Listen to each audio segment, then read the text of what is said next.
Assalamualaikum warahmatullahi wabarakatuh. Waalaikumsalam warahmatullahi wabarakatuh. Bismillahirrahmanirrahim. Alhamdulillah, salatan wassalaman ala Muhammad ibn Abdillah Rasulillah wa ala man sahibah wa tabi'a hudah, amma ba'd. Hikam Ibnu Athaillah As-Sekandari, hikmah nomor 16C. Bismillahirrahmanirrahim. Kaifa yutasawwaru, kaya apa digambarno, ditemukan, digambarkan apa ayah juba yen to ngaling-ngalingi hu ing Allah apa syai'un sesuatu. Bagaimana mungkin ada sesuatu yang bisa menutup Allah? Ayah jubahu syai' wa huwa hali utawi ia Allah, sedangkan dia Allah iku aqrabu lebih dekat ilaika maring sira, kepada kamu, kepada kita. Allah lebih dekat min kulli syai'in, daripada segala sesuatu. Maka Allah itu menyebut dirinya dalam Al-Quran qarib. Fa inni qarib, maka sesungguhnya aku dekat. Allah menyebut dirinya aqrab. Wa nahnu aqrabu ilaihi min hablil warid. Pernah menyebut dirinya qarib, pernah menyebut dirinya aqrab. Nah, Allah sangat dekat kepada kita. Dekat bisa berfaedah pada makna ma'iyah, kebersamaan, ma'iyah. Tapi ma'iyahnya ini bukan zat Allah bersatu dengan zat manusia. Karena Allah tidak membutuhkan tempat. Kalau manusia kan bertempat di bumi. Allah bersama manusia bukan berarti zat Allah itu bersentuhan dengan kita manusia. Bukan begitu. Ma'iyah, bersama. Wa huwa ma'akum aynama kuntum. Allah bersama kalian di mana saja kalian berada. Perilaku manusia diketahui oleh Allah. Sembunyi ketahuan Allah. Merekayasa kejahatan diketahui Allah. Ada sebuah rencana-rencana makidah, rencana-rencana kejahatan diketahui oleh Allah. Kalau tidak dibuka di dunia, maka rahasia manusia akan dibuka di akhirat. Yauma tublas sarair. Pada hari dibuka seluruh rahasia-rahasia manusia. Kaifa yutasawwaru ayyahjubahu syai'un, kaya apa digambarno apa ayah juba yen to ngaling-ngalingi hu ing Allah apa syai'un sesuatu. Walau lahu, lan lamun ora ana Allah, bagaimana mungkin ada sesuatu yang menutup Allah? Kalau tidak ada Allah, maka tidak ada segala sesuatu. Walau lahu, lan lamun ora ana Allah, maka na mongko ora ono apa wujudu makana mongko ora ono apa wujudu kulli syai'in, wujudnya segala sesuatu. Maka manusia jangan sombong di muka bumi, karena eksistensi mulai wujudnya manusia, eksistensi manusia itu tergantung oleh Allah. Al-wujud wal adam, keberadaan dan ketiadaan, Allah yang menentukan. Al-maut wal hayat, mati dan hidup ditentukan oleh Allah. Al-baqa wal fana, tetap dan musnah ditetapkan oleh Allah. Ya ajaban, heran, aneh. Ya ajaban, kaifa yadharu, isim nakirah kalau dipanggil dengan harfun nida nasab.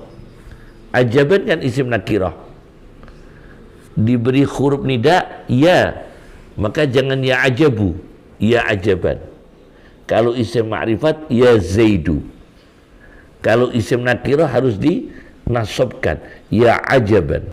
Kaifa yadharu, kaya apa tampak apa al-wujudu, keberadaan, fil adami, ing dalam ketiadaan.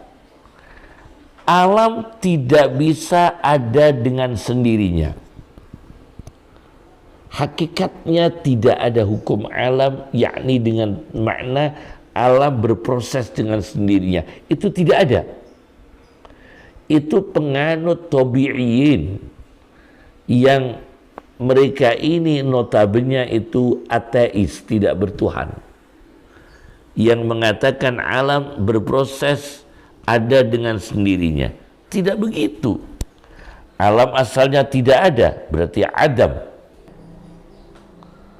Am kaifa yasbutul hadis, am utawa kaifa yasbutu, kaya apa tetap, kaifa yasbutu, kaya apa tetap, apa al hadisu, alam yang baru, alam yang baru tetap, ma'aman sertane Allah, lahu kang iku kedue man yang baginya wasful qidami, utawi sifat dahulu, yakni alam tidak tetap.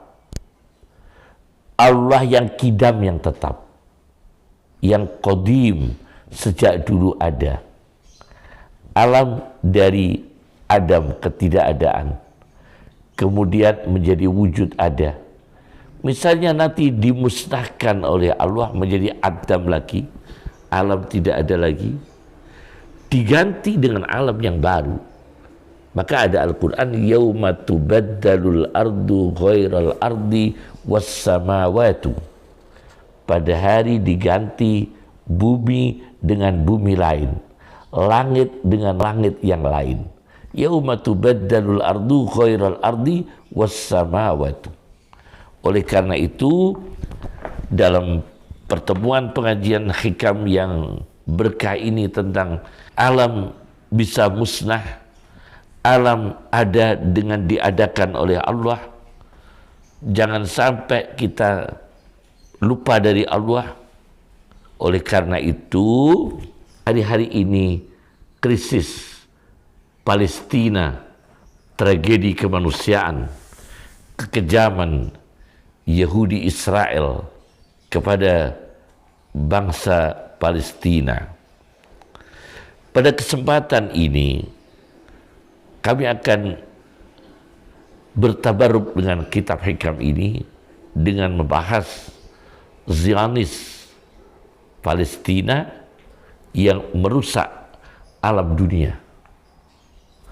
Saya baca di sebuah kitab ensiklopedi Yusuf Al-Qaradawi, Mausu'ah Al-A'mal Al-Kamilah, ensiklopedi karya-karya lengkap Yusuf Al-Qaradawi. Saya lihat di jilid 65. Ini kitab jilidannya 105 jilid. Alhamdulillah kami diizinkan Allah, diberi anugerah oleh Allah punya kitab ini, dan amal baik dari sahabat kami Bapak Said Anwar dari Jakarta, Masya Allah, ikut berpartisipasi kepada kami membelikan kitab ini. Bapak Said Anwar, saya terima kasih. Semoga Allah memberkahi kepada kita, keluarga kita, dan bermanfaat. Ini kitab 105 jilid. Nah, di dalam kitab ini di jilid 65, bagaimana tentang Zionis Israel. Zionis Israel ini di jilid 65 halaman 73 didirikan oleh Theodor Herzl. Awalnya pemikiran Theodor Herzl, pendiri Zionis Israel yang membantai bangsa Palestina, tujuannya adalah terarah pada semua benua di dunia, muttajihan ila ayyi watanin. Zionis itu tujuannya untuk menguasai seluruh tanah air, fi ayyi qarah minal qarat, di mana saja benua, di berbagai benua. Qad takunu Amerika al-Janubiyah. Zionis Israel ini yang didirikan oleh Theodor Herzl itu juga ada di Amerika Selatan. Wa qad takunu Afrika, juga ada di Afrika. Tetapi pemikir Theodor Herzl ini lebih memfokuskan pada Palestina, merusak alam Palestina, membantai Muslim Palestina. Kenapa? Lima yartabitu biha min sifatin diniyah. Karena ada sensitif agama. Karena ada masalah dengan Palestina yang berhubungan dengan nilai-nilai agama. Mislu kauniha ardul mi'ad, karena Palestina adalah bumi perjanjian. Maka sangat-sangat sensitif untuk menyalakan semangat Yahudi di berbagai dunia untuk menguasai Palestina. Nah, ini orang yang tertutup oleh alam, materi, kekejaman. Lupa bahwa mereka ini pernah punya kitab samawi, Taurat. Lupa mereka ini ahlul kitab dulunya, yang mengenal Allah Subhanahu wa ta'ala. Yahudi Israel dulunya ahlul kitab, mengenal Allah Subhanahu wa ta'ala. Mereka mahjub, mereka tertutup. Nah, ada peristiwa penting di halaman 73 ini, atau di halaman 395. Jadi per kitab halaman sendiri, per jilid halaman sendiri, ya. Di halaman 395 pernah pada waktu Kesultanan Turki Utsmani, Abdul Hamid II, Khalifah Utsmani, pernah dirayu oleh orang Yahudi, Palestina mau dibeli. Wa qad hawala al-yahudu, orang Yahudi mencoba ayyashtaru hadal watan, kata Profesor Dr. Yusuf Qardawi, untuk membeli tanah air minas Sultan Abdul Hamid As-Sani, membeli dari Sultan Abdul Hamid II, Khalifah Ali Utsman, Khalifah Utsmani, bimalayinil lirat, dengan berjuta-juta lira, ad-dahabiyah, emas, untuk membeli Palestina. Tapi Allah melindungi. Farafadha dzalika, ditolak oleh Abdul Hamid, Sultan Abdul Hamid, bi'ibain dengan penolakan, wassalabah dengan tolakan yang keras, penolakan yang keras.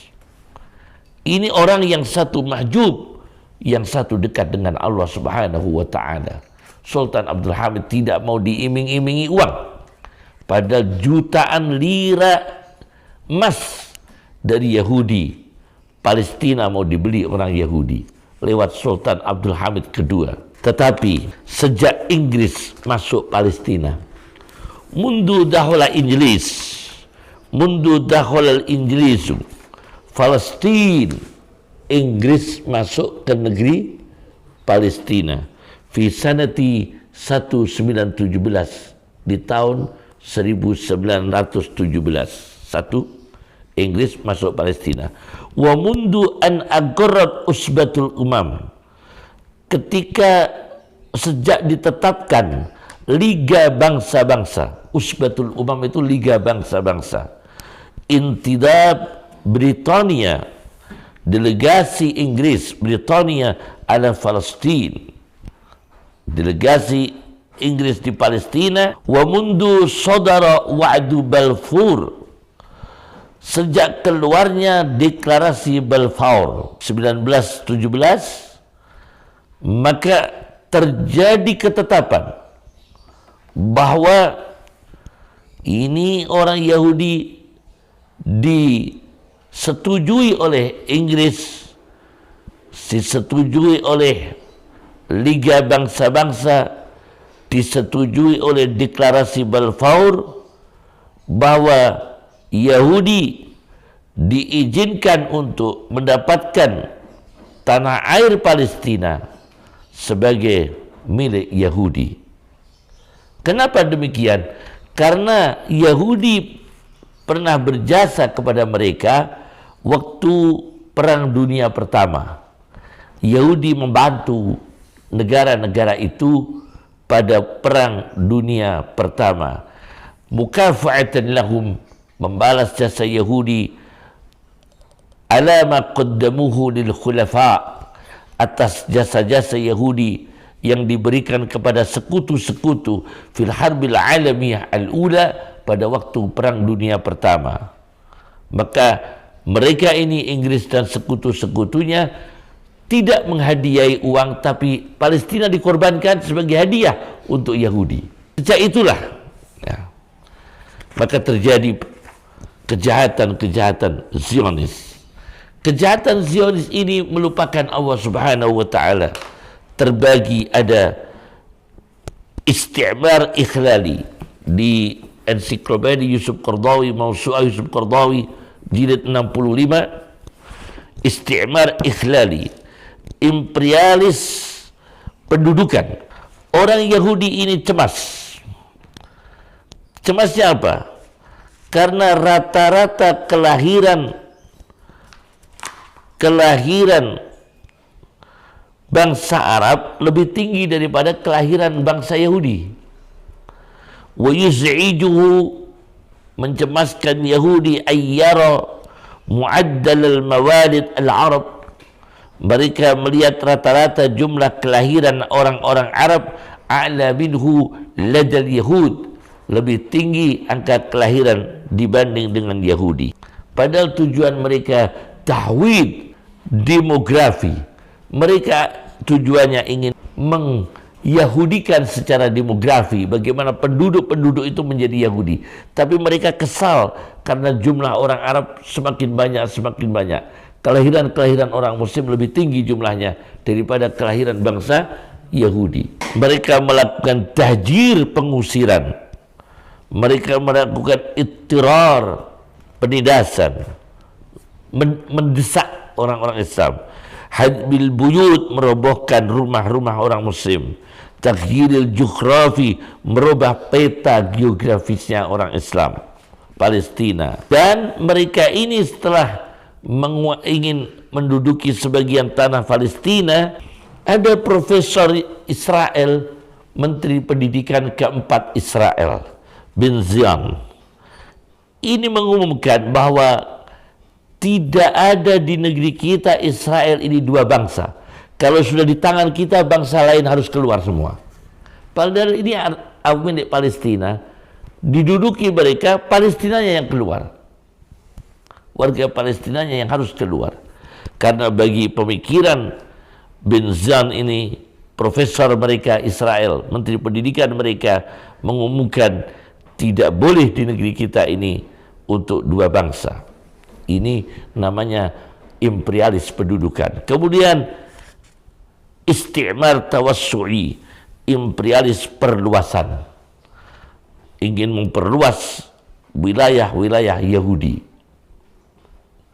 Ini diawali dengan Palestina. Yang ketiga, istimar unsuri, yaitu imperialis perbedaan warna kulit. Ini juga disebutkan oleh Dr. Yusuf Qaradawi tadi semua di halaman 422, 423. Seperti yang terjadi yaitu orang-orang Yahudi Habasah, Ethiopia. Yahudi Ethiopia ini menjadi ampas masyarakat karena mereka ini dikorbankan darah-darah Yahudi Ethiopia, dikorbankan mereka. Ittihad, penindasan, at-tafriqah unsuriyah, perbedaan warna kulit. Tahsabuhum jami'an wa qulubuhum syatta, hati mereka cerai-berai, yang putih ingin membantai yang hitam, sama-sama Yahudi. Jadi istimar unsuri, yaitu penjajahan karena isu ras, isu perbedaan warna kulit. Yang keempat adalah imperialis kedoliman. Di Amerika ada dua pergerakan Yahudi. Yang satu dalam bahasa Arab disebut As-Salam Al-An, damai sekarang. Yang satu disebut Al-Ardu Muqabil As-Salam, bumi berhadapan dengan kedamaian. Mereka ini merasa tidak zalim apabila membantai Palestina, merasa itu bukan perbuatan kedoliman. Kemudian ada istimar irhabi, imperialis teroris, itu juga dilakukan oleh Yahudi. Bahkan di halaman 425 ini orang Yahudi tidak segan-segan, mereka ini membelah perutnya perempuan-perempuan hamil dengan tertawa mereka, kemudian menyembelih ibunya dan anaknya. Dikeluarkan dari kandungan, ibunya disembelih, anaknya disembelih. Itu juga dilakukan oleh orang-orang Yahudi. Summa yadbahun al-umma wa tifla ma'an. Nah, inilah orang-orang Yahudi. Maka kita sekarang ini mendoakan semoga Allah melindungi saudara-saudara kita Palestinin, khususnya umat Islam di sana dilindungi oleh Allah Subhanahu wa taala.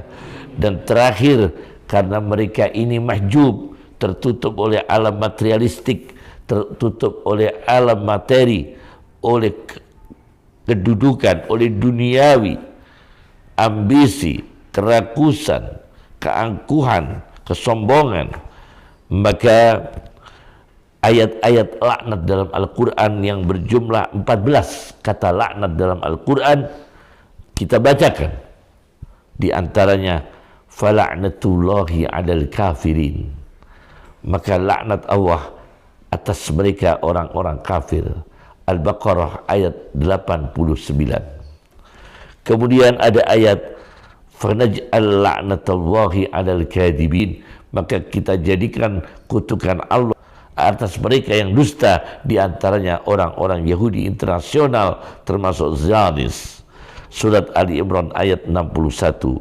Kemudian ada ayat lagi, ala la'natullahi 'alal zalimin, ingatlah kutukan Allah atas orang-orang zalim, termasuk Yahudi Israel yang membantai Palestina. Di jilid Mausu'ah Al-Amal Kabilah Yusuf Al-Qaradawi jilid 65 halaman 424 425. Assalamualaikum warahmatullahi wabarakatuh.